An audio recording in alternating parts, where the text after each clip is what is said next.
She just wanted to buy a coffee for her mom. But what happened next shocked everyone in the cafe. Watch till the end to see who stood up when it mattered most. Like, comment, and subscribe for more powerful stories. The scent of freshly brewed coffee lingered in the warm air of the small downtown cafe.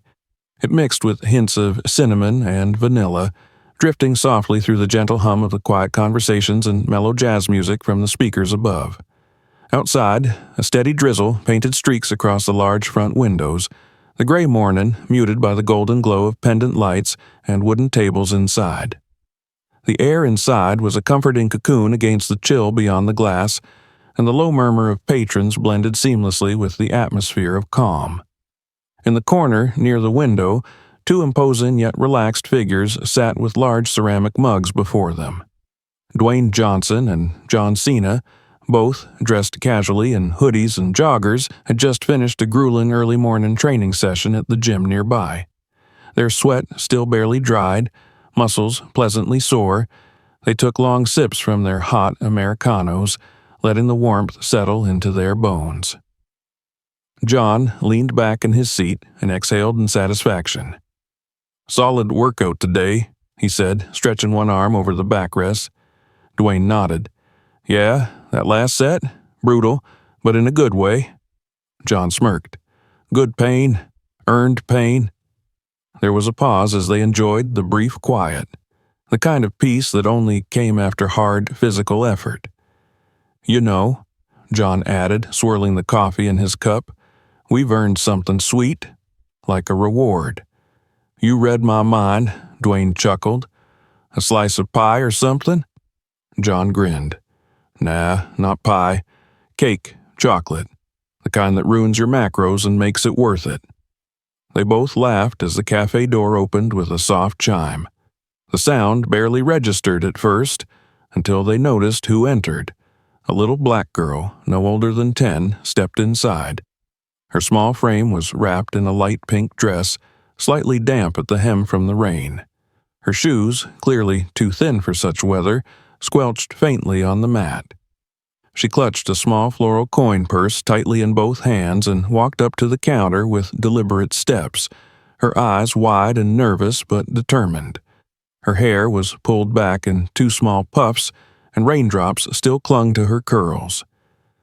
The girl stood quietly in front of the register, waiting for the cashier to notice her. From their table, Dwayne and John watched the scene unfold, their light conversation forgotten.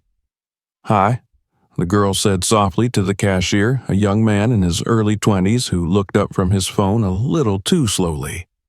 Hey," he replied, mildly annoyed. "A small coffee, please. 1 sugar, it's for my mom. She works night shifts." The cashier blinked, clearly not used to children ordering coffee. "That's $2.50. The girl nodded and carefully unzipped her coin purse, revealing a crumpled $5 bill, which she extended politely with both hands. Just then, the door opened again. This time, 2 police officers stepped inside.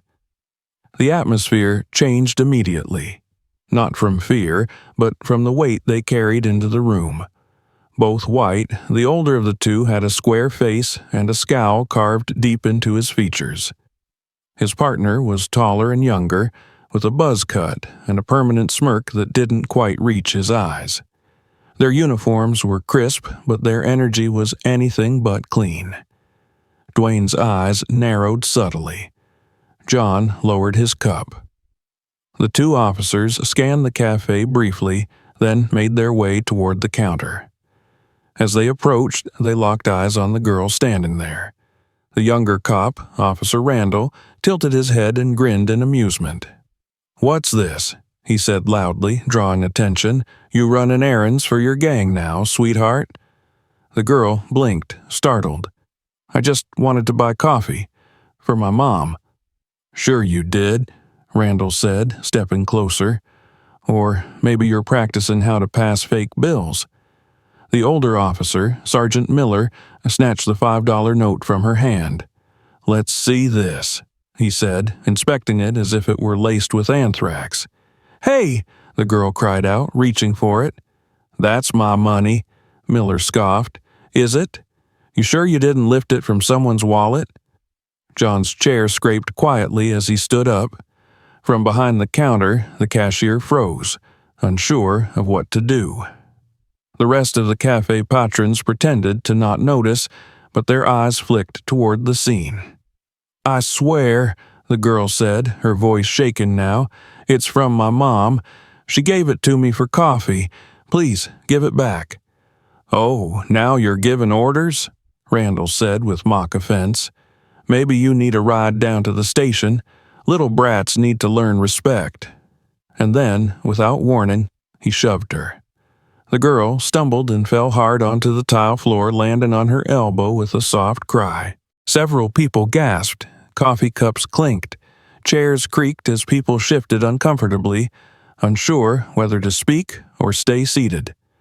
Dwayne's voice came low, firm, and without a hint of hesitation. That's enough. Randall turned, half laughing. What, you got a problem, big guy? John Cena was already beside the counter. You assaulted a child, he said. This isn't going to slide. Miller rolled his eyes and stepped forward. This doesn't concern you. We're officers of the law. Then act like it, Dwayne replied, stepping next to John. You don't get to shove kids because you're bored. Randall sneered and reached toward his belt. Back off, or I'll... But he didn't finish. In a blur of movement, John closed the space between them and gently but decisively gripped Randall's wrist before it reached the holster. With a precise movement, he twisted the arm into a control lock, guiding the officer into a harmless but inescapable hold that forced him forward without any real harm. No need for weapons, John said calmly, controlling the officer's movement like a practiced martial artist. Miller reacted with a snarl, drawing his baton. He lunged at Dwayne with full force, but Dwayne didn't even flinch. With a single fluid step, he pivoted, caught the arm mid-swing, and used Miller's own momentum to spin him sideways and press him firmly, gently against the counter. The entire cafe was frozen. Phones were out. No one dared speak. We could have ended this a lot worse, Dwayne said quietly into Miller's ear. But we won't, because that's the difference. John released Randall, who staggered back, breathless and pale. Now, Cena said, you're going to apologize to her. Randall looked around, then down at the girl still sitting on the floor. Sorry, he muttered. Louder, Dwayne ordered. I said I'm sorry, he snapped. The girl looked up at them, at John, at Dwayne, and nodded slowly, brushing away a tear. John turned to the cashier. Get her that coffee. It's on us. The cashier nodded quickly. Miller and Randall, humiliated and subdued, backed away toward the exit, glancing over their shoulders as they left. When the door shut behind them, silence lingered for a long moment. Then someone at a table near the back said, That was the bravest thing I've ever seen. A few scattered claps turned into more. Applause echoed through the cafe, not just for what happened, but for the feeling that justice had, for once, shown up unexpectedly. John crouched beside the girl. You okay? She nodded, this time a little stronger. What's your name? Ayanna. Well, Ayanna, Dwayne said as he joined them, you're not alone anymore. The little girl, still trembling, smiled, and the cafe began to breathe again. The aftermath of the confrontation lingered in the air like the echo of a storm. Though the two officers had left the cafe, their presence remained heavy, hanging in the glances of the customers and the tension in the shoulders of the young cashier who now fumbled nervously with the coffee machine. Ayanna sat quietly at a table near the window, clutching the warm cup that had finally been given to her. Her small fingers trembled slightly as they wrapped around the ceramic, drawing comfort from the heat.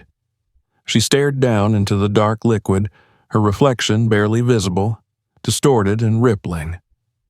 John Cena remained close by, kneeling beside her, keeping his voice soft and even. You sure you're okay? Ayanna nodded, but it was the kind of nod that came from a place of survival, not confidence. Dwayne stood nearby, scanning the cafe. Eyes quickly turned away when he met their gazes. It was clear that what had just happened had stunned everyone, and for some, it had shaken more than their morning routine. For Dwayne, it wasn't just about what had happened. It was what could have happened if they hadn't stepped in. He'd seen that kind of escalation before, and the girl, she could have been seriously hurt. "You want anything to eat?" John asked Ayanna gently. She hesitated, then nodded again. "A croissant, if that's okay." John smiled. "More than okay. You deserve better than just coffee." He rose and walked over to the counter where the cashier stood, pale and visibly sweating. The young man flinched slightly as John approached, still reeling from what had unfolded just minutes earlier.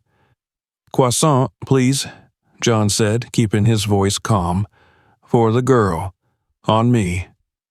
Yes, sir," the cashier stammered, immediately reaching for the pastry case.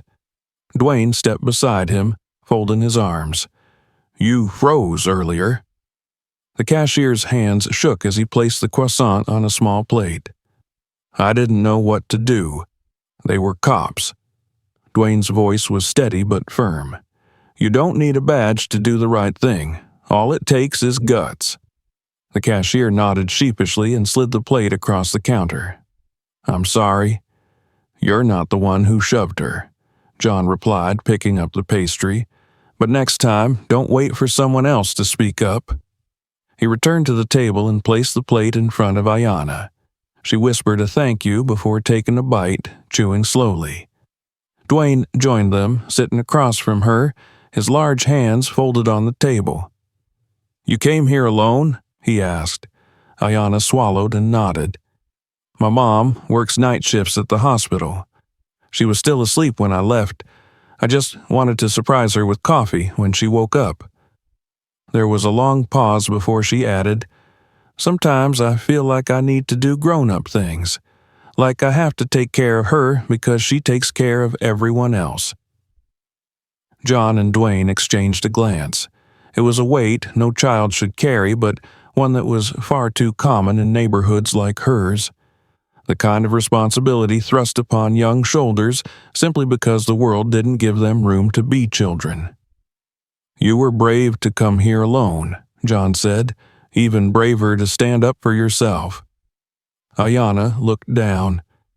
"I didn't really stand up. I was scared." "That's not what bravery means," Dwayne said. "Being brave isn't about not being scared. It's doing what's right, even when you are." Suddenly, the cafe door opened again. The tension in the room spiked instantly. Chairs creaked, people froze. But instead of police, a man in a blue hoodie entered, carrying a briefcase and drenched from the rain. The room relaxed a little. Still, Dwayne remained alert. The memory of the officer's behavior had put him on edge. John, too, kept an eye on the door, his instinct as sharp as ever.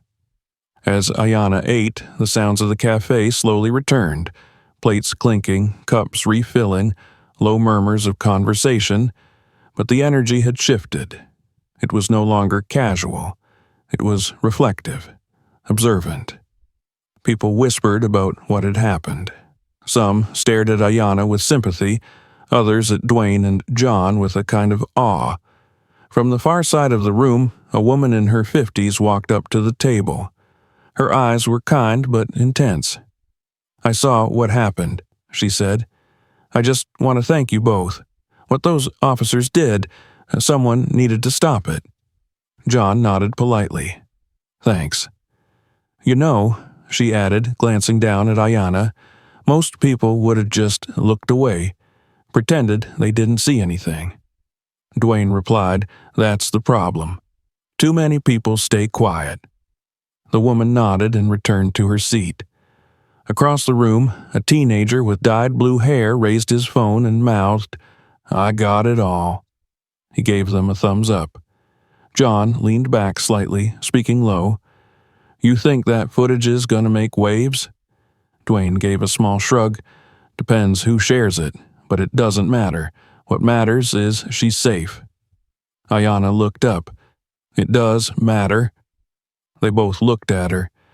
People need to see, she said, so it doesn't happen to someone else. John smiled genuinely. You're right. Dwayne added, you want to make a difference? That's where it starts. Speaking up, even if your voice shakes. Ayana nodded slowly, the beginnings of something solid returning to her posture. A sense of dignity, of being heard.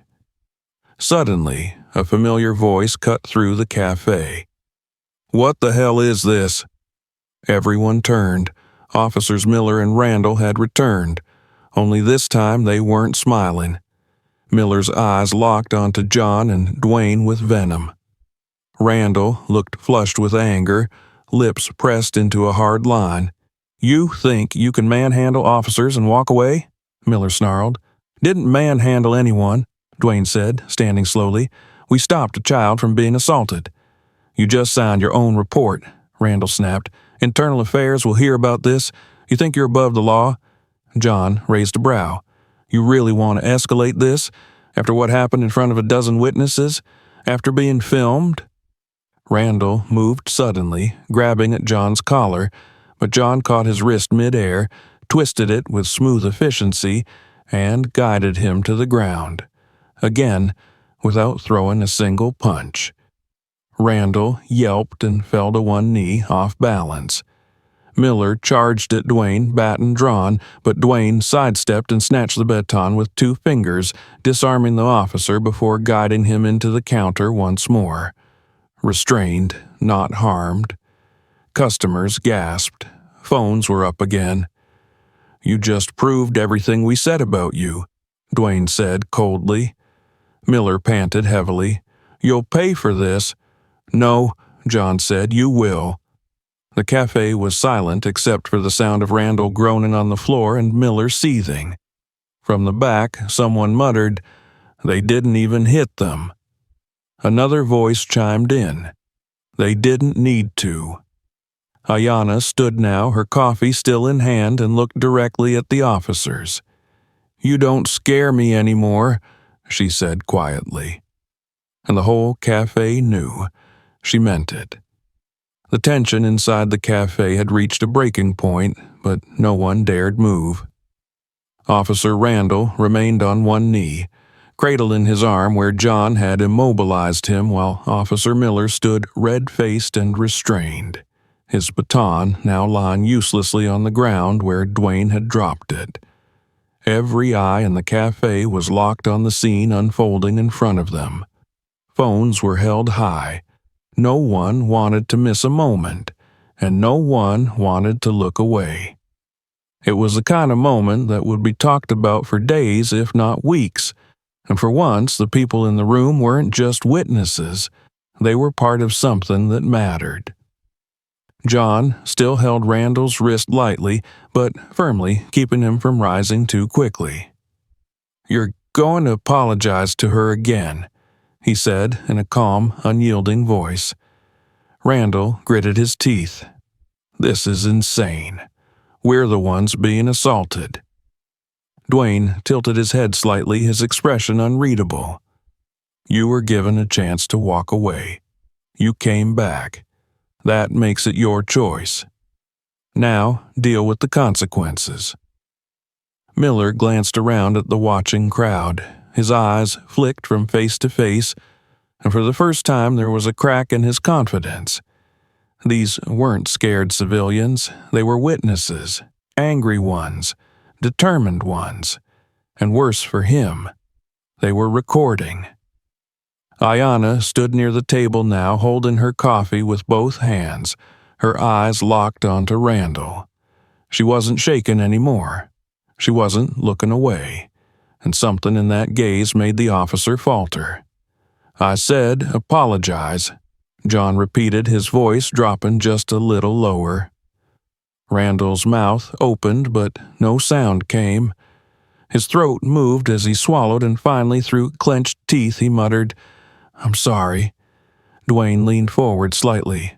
Louder, so everyone can hear it. Randall's face twisted with humiliation. I'm sorry, he repeated, his voice rising. Happy now? No, Dwayne said, because you still don't mean it, but it's a start. Miller growled under his breath. You think this makes you heroes? She's just some kid who doesn't know her place. A hush fell across the cafe like a drop of cold water. John's head turned slowly toward Miller. You just said that out loud, he said quietly. The cashier behind the counter gasped. A customer sitting near the front rose from her seat and spoke up. She knows her place. It's here, with all of us. Another voice echoed from the back. And yours is outside. Miller looked around again and realized the room was no longer on his side, if it ever had been. The tide had shifted completely. Dwayne pointed toward the door. You've embarrassed yourselves enough for one day. Walk out now, or you'll be crawling. Randall staggered to his feet, his posture hunched not from injury, but from shame. He didn't meet anyone's eyes. Miller hesitated longer, but finally stepped back, grabbed his partner by the elbow, and together they moved toward the door. The entire cafe remained silent as they exited. The bell above the door chimed again, and then they were gone, swallowed by the street and the rain outside. A beat passed, then another, and then the sound of slow clapping began from the back of the room. One person, then another, then more. Applause filled the cafe, not loud, but steady. Not celebration, acknowledgement, recognition, gratitude. John exhaled and looked down at Ayanna, who had not moved, her coffee still untouched in her hands. You good? She nodded once. Yeah. Are you sure? He asked again, gently. Ayanna looked up at him, and something had changed in her eyes. The fear was gone. There was still caution, but now it was mixed with something stronger. Resolve. I don't want to be quiet anymore, she said. Dwayne crouched beside her, so they were at eye level. You never should have had to be. The cafe began to buzz again, with the quiet chatter people returning to their meals slowly, cautiously. Some still glanced towards the door, as if half expecting the officers to return, but most looked at Ayanna now with new respect. Some with awe, some with guilt. The woman who had thanked them earlier came back to the table and placed a hand on Ayanna's shoulder. You were amazing, she said softly. Don't let anyone take your voice again. Ayanna gave her a shy smile and nodded. Thank you. John glanced toward the counter and saw the young cashier still rooted in place. He walked over. You okay? The cashier nodded shakily. I think so. You did nothing wrong by watching, John said, but next time, say something, even if it's hard. I will, the young man promised. I swear I will. Dwayne joined them and turned to the room, raising his voice just enough to be heard. If any of you caught that on camera and feel like posting it, do it. But don't just share it for likes. Share it because this kind of thing happens every day, and most of the time there's no one to stop it. A silence followed his words. Not discomfort, reflection, agreement. John turned to Ayanna. What do you say we call your mom? Ayanna's eyes widened. Oh, yeah, she's probably worried. Dwayne pulled out his phone and offered it. Use mine. She took it carefully with both hands, dialing from memory. The line rang twice before a tired voice answered. Hello? Mama, Ayanna said quickly. I'm okay. I'm safe. But something happened. Dwayne and John stepped back, giving her space. Ayanna turned toward the window as she spoke, explaining it all in a trembling but increasingly steady voice. As she spoke, her spine straightened, her voice gained weight, and she began to sound more like someone telling a story, and less like someone surviving one. When the call ended, she returned the phone. She's coming, right now. Good, John said with a grin. We'd love to meet her. Dwayne nodded. We'll stay. The three of them sat together while the cafe buzzed and the sky outside remained gray and wet. The moment of fear had passed, but the effect of what had occurred had just begun to ripple outward. Ayanna didn't know it yet, but this day would follow her for years, not because she was a victim, but because she had stood up, and two strangers had stood with her. As they waited, John looked at Dwayne and said under his breath, "Think they're really done?" Dwayne took a sip of his coffee and shrugged. "Doubt it. Guys like that don't give up. But next time, we'll be ready." The rain had stopped outside the cafe, but inside, the air still held the quiet tension of aftermath and reflection. Ayanna sat between John and Dwayne at their table, her cup now mostly empty, and a few crumbs from her croissant resting on a small plate in front of her. The once buzzing cafe had mellowed into soft conversations and glances that still occasionally flicked in their direction. But Ayanna no longer felt like the frightened little girl who had walked in earlier. She sat straighter, her eyes clearer, her voice steady when she spoke. "My mom was crying on the phone," she said quietly, "not because she was scared, because she said she was proud." John smiled at that, and Dwayne gave her a warm nod of approval. "She's on her way," Ayanna added. "She was supposed to sleep until 3, but, well, I didn't want to worry her." "You did the right thing," John said. "You stayed calm, you called her, and you stood up for yourself." Ayanna looked down at her hands. "I didn't feel calm. I felt like everything inside me was breaking. I wanted to scream, or hide, or run." "That's what courage feels like sometimes," Dwayne said gently. "It doesn't mean the fear goes away. It means you act anyway." She looked up at them then, and her eyes were moist but resolute. "It's not the first time something like this happened. It's just the first time someone said something." John's expression darkened slightly. "Someone should have a long time ago." Ayanna nodded. "At school, sometimes the teachers think I'm lying when I say I didn't do something, or they call on me last.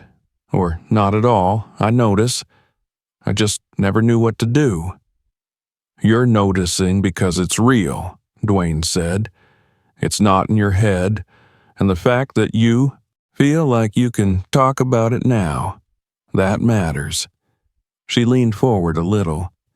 "Do you think things like this really change anything, like what happened here today?" Dwayne paused, thinking carefully. "Sometimes yes, sometimes no, but they add up. Enough small moments like this and people stop thinking they can get away with it. That's how change starts." Ayanna was quiet for a long moment, then said, "You two didn't have to help me. You didn't even know me." "That's exactly why we had to," John replied, "because too many people think if it's not happening to them, it's not their problem." She nodded slowly, then asked, "Has anyone ever treated you like that?" John exhaled. "Not in the same way, but yeah, people judge all the time, based on looks, based on fame, based on assumptions. Everyone's fighting something they didn't ask for." Dwayne looked at her. "But it doesn't mean they get to win." Ayanna gave a faint smile. "My mom always says that people don't have to like you, they just don't get to hurt you." "She's right," John said, "and you've got that fire in you. I can see it." They sat quietly for a bit, watching as a few customers trickled in and out. The young cashier was now methodically cleaning the counter occasionally, glancing at Ayanna and the two men with something between admiration and shame. He hadn't said much since the incident, but his eyes spoke volumes. He knew he'd hesitated, and it had left a mark. Eventually, he walked over holding a tray of fresh-baked cookies. He placed them gently on the table. "On the house," he said, "for her, and I'm sorry, I didn't do more. I froze. I didn't know what to do." Ayanna gave him a small smile. That's okay. No, John said, it's not, but what matters is that you learn from it. I have, the cashier said firmly. Believe me. He turned and walked back to the counter, shoulders a little straighter. Dwayne looked at the cookies. You got a favorite? Ayanna picked one with chocolate chips and took a bite. Her eyes lit up briefly, and for a moment she looked like any other kid enjoying a treat. No police, no fear, just a good cookie in a safe place. The door opened and everyone turned. A woman in her mid-30s rushed in, her hospital ID still clipped to her scrubs, her hair slightly messy, her eyes wide with worry. She spotted Ayanna instantly and hurried over, dropping to her knees beside her daughter and wrapping her in a tight embrace. "Oh my God, baby, are you okay?" she whispered over and over. "I'm okay, Mama," Ayanna said softly. "They helped me." The woman looked up at John and Dwayne, tears still clinging to her lashes. "I don't know who you are, but thank you. Thank you for being there when I couldn't be." John stood and extended a hand. "John, this is Dwayne, and you've raised one strong girl." She shook their hands tightly. "I try. It's not easy. I work nights, sometimes doubles. She's alone more than I'd like. I've always told her to stay quiet to stay safe. Today," Dwayne said, "she learned something else. That staying quiet isn't always safety. Sometimes it's surrender." The woman nodded. "And she didn't surrender. That's all I could ever ask." Ayanna looked up at her mother. "I told them about the other times." Her mother's face fell slightly. "You shouldn't have to carry all of that." "I'm not anymore," Ayanna said. "Not by myself." They sat together at the table, mother and daughter, side by side, while John and Dwayne stood nearby, quietly observing the moment. A little later, the cafe owner came over and offered to box up food for Ayanna and her mom to take home. Others smiled at them, offered quiet words of support. A couple even slipped notes of encouragement or paid their own tabs with tips and notes that read, "For the girl who stood tall." Before they left, Ayanna turned to John and Dwayne one last time. "Will I see you again?" "Probably not," John said with a soft smile. "But you'll remember that you could." Dwayne knelt to her level one more time. "And that's more powerful than you know." Ayanna reached out and hugged them both in turn, quick but fierce. Then she took her mother's hand, and together they stepped out into the now clearing afternoon. As the door shut behind them, John looked out the window and watched them walk away. "That kid," he said, "she's going to change something." Dwayne nodded. "She already did." The calm that had returned to the cafe was soon disrupted again, though not by conflict this time, but by duty. The door opened with a sharp gust of wind, and two uniformed officers stepped in, their boots squeaking slightly on the wet floor. Both were dressed in dark blue patrol gear, the radios on their shoulders crackling quietly as they entered with professional precision. Their presence was immediate, commanding, but not aggressive. The older of the two had short brown hair, a squared jaw, and eyes that swept across the cafe in one slow, calculated scan. His nameplate read Sergeant Holloway. The younger officer behind him carried a notepad, already flipped open and pen in hand. John and Dwayne stood side by side, their posture relaxed but alert as the officers approached. Around them, the customers hushed once more, unsure of what might happen next. "We received a call about an incident," Sergeant Holloway said, his voice measured and calm. "Can someone tell me what happened?" Dwayne nodded. "We can." The sergeant's eyes narrowed slightly, recognizing both of them. "You're Dwayne Johnson and John Cena, right?" John gave a small nod. In the flesh. Sergeant Holloway looked around at the broken energy of the room, at the way people were still visibly shaken but safe and grounded. He saw Ayana's mother holding her daughter closely at a table toward the back, the remains of their meal untouched as they whispered quietly together. "What exactly went down here?" he asked. John didn't waste words. Two off-duty officers came in, harassed that girl right there, shoved her to the ground, and tried to intimidate the entire place into silence. Sergeant Holloway raised an eyebrow. "Off-duty cops?"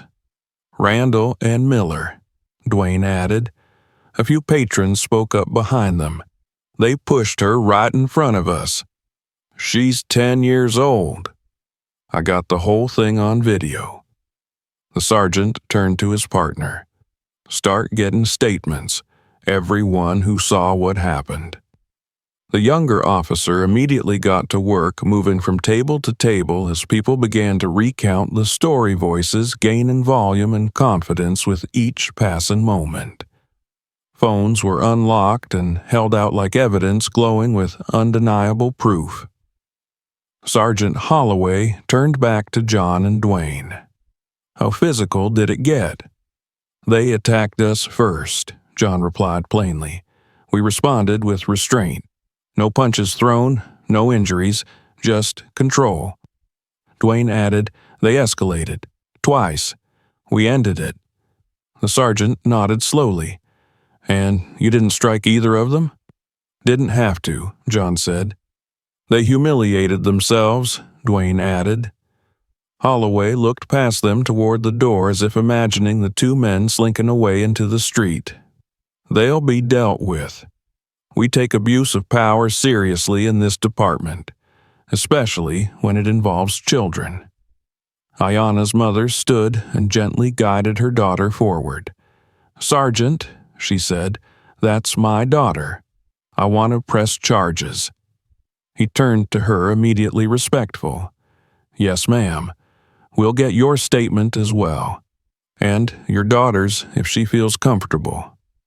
Ayana looked up. "I do." Holloway crouched slightly to meet her at eye level. "What they did to you was wrong, and it won't be ignored, you understand?" She nodded. "Good, because brave people like you make sure it doesn't happen again."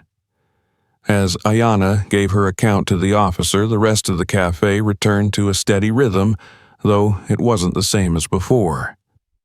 The customers spoke with more weight, more purpose, as if they had realized that they weren't just background to someone else's story. They were participants, witnesses. They mattered. The remaining biker memorabilia on the wall seemed out of place.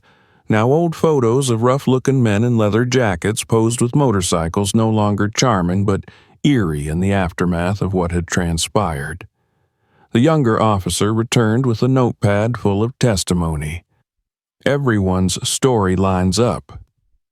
"Videos match too," Holloway said after reviewing two of the clips. "Clear misconduct. They'll be suspended immediately pending investigation." He turned again to John and Dwayne.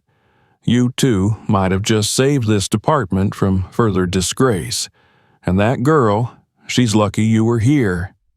John shook his head. "She's not lucky. She's strong. She just needed someone to stand with her." Dwayne added, "Everyone does at some point." The sergeant gave a rare smile. "You're not wrong." He motioned to his partner and began preparing a formal report, taking photographs of the area, noting the precise location of the incident, and confirming the chain of events with timestamps from the video footage. The professionalism and order were a stark contrast to the chaos that had erupted only an hour earlier. Before leaving, Holloway approached the mother and daughter once more. "We'll be in touch. I'll make sure you get updates, and thank you for your courage." Ayana nodded. "Will they get fired?" "Not yet," the sergeant replied, "but that's a possibility depending on the outcome. And with what we have, well, let's just say it doesn't look good for them." As the officers left the cafe, the energy inside finally began to settle into something like peace. Not comfort, not forgetfulness, but peace born from accountability. John sat back down and stretched slightly. That could have gone 100 different ways. But it went the right one, Dwayne said, because she didn't back down. Ayanna returned to the table. Her mother sat beside her but let her speak for herself. "Do you think this will really change anything?" she asked. "It already has," Dwayne said. John added, "Maybe not the whole world, but for this place, for you, definitely." The door opened again, but this time it was a delivery driver picking up an order. No tension, no danger, just another moment in an ordinary day. But nothing about this day had been ordinary, and somewhere beneath it all was the sense that something powerful had begun. Not because two celebrities had stepped in, but because one girl had refused to stay silent. And now the world knew.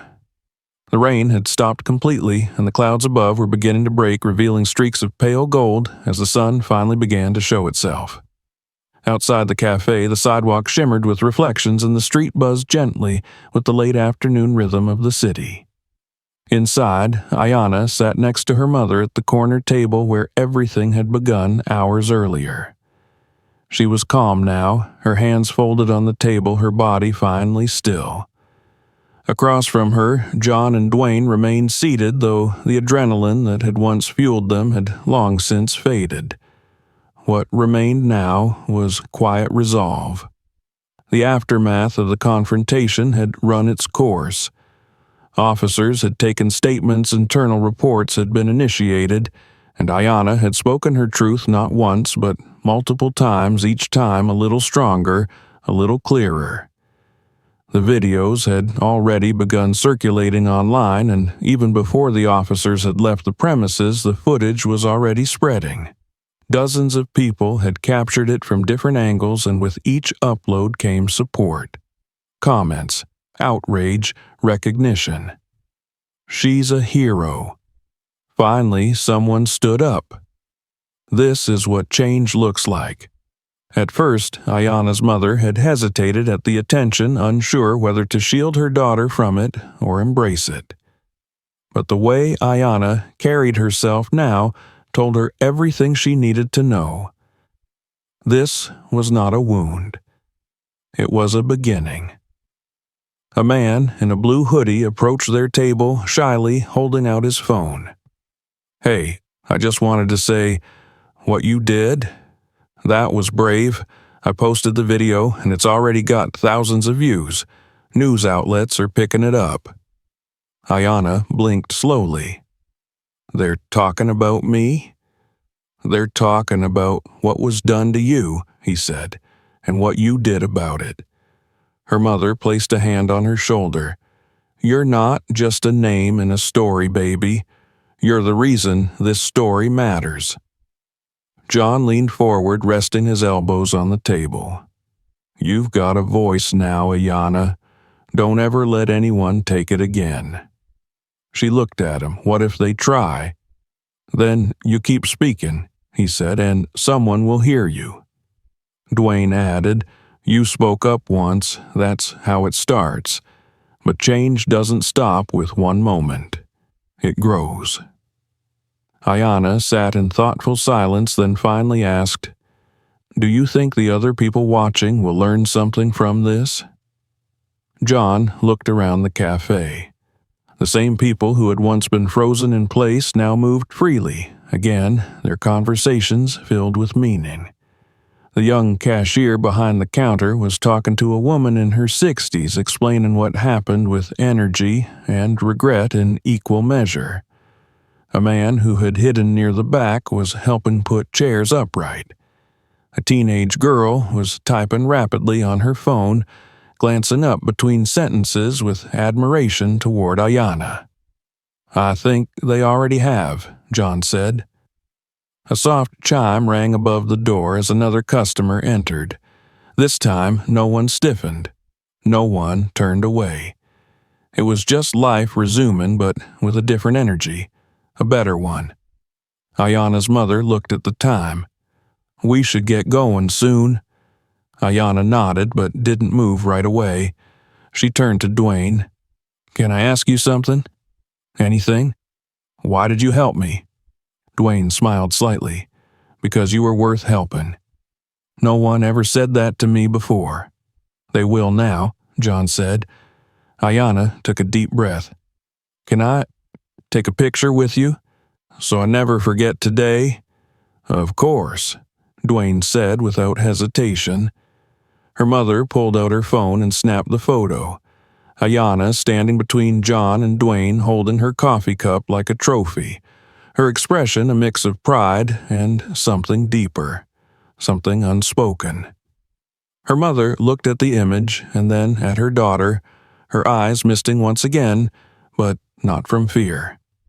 When they finally stood to leave, Ayana hugged both men again tightly, this time holding on a little longer.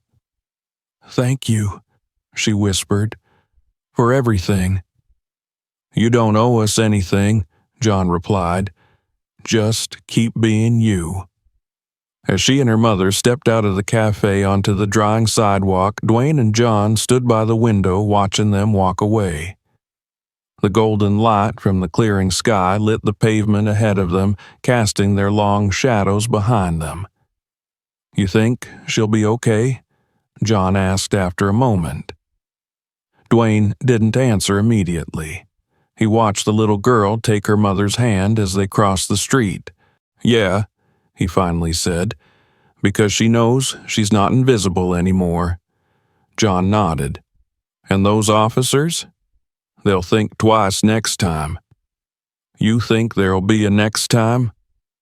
Dwayne turned toward the door as if ready to follow if needed. "There always is." They left the cafe not as celebrities, not even as heroes. Just two men who had done what they could when it mattered. They walked side by side down the sidewalk past people who now looked at them differently, with recognition, with gratitude, with hope. Behind them, the cafe door slowly shut, and in its place remained a memory, a lesson, and a spark that would not be extinguished. Not now.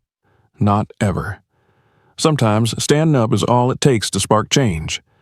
What would you have done in that moment? Drop your thoughts in the comments, like the video, and subscribe for more stories that matter.